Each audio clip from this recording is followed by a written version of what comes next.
bundan bir 70 yoki 80 yil avval Shom o'lkalarida bo'lgan bir voqea, bo'lib o'tgan voqea. Ana shu Shomdagi bir masjidning imomiga payg'ambarimiz sollallohu alayhi vasallam tushiga kiradi.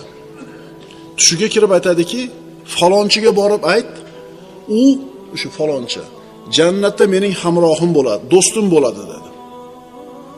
Rasululloh ismini aytgan boyagi falonchi kishi shu masjid yonidagi kichkinagina bir do'konda savdo qiladigan oddiy odam edi.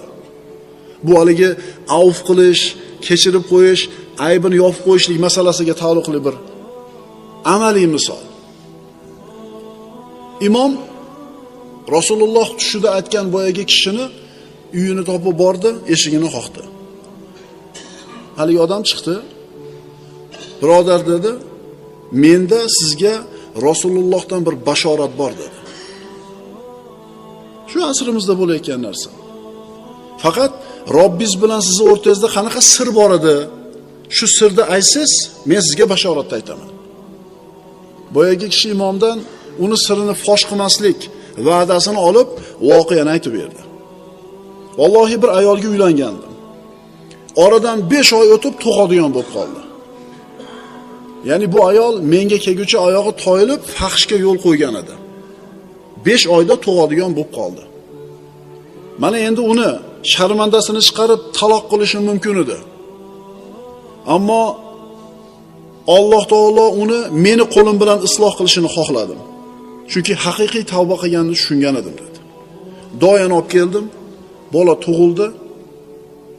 Ertasi kuni namozga chiqar ekanman, imom quloq qoqqanida namozga bolani ushlab tashqarida turgan edi. Hamma kirib ketdi. Imom Allohu akbar deb farzga quloq qoqdi. Bolani hech kimga ko'rsatmasdan masjidni tashqarisiga qo'yib kirib imomga ergashdim. Mo sirni yopishni ko'ring. Namoz o'qib bo'lganimizdan keyin bola yig'lashni boshladi. Hamma yig'ilib atrofida jamlanib ketdi. Kim ekan?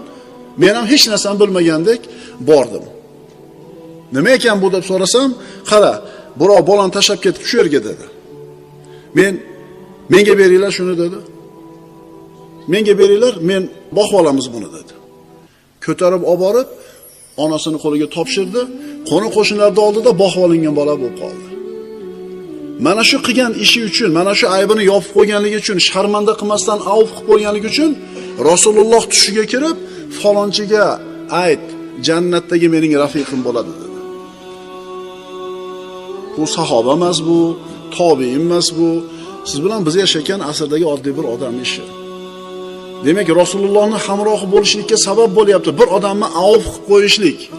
Endi o'zimizdan so'raylik-da.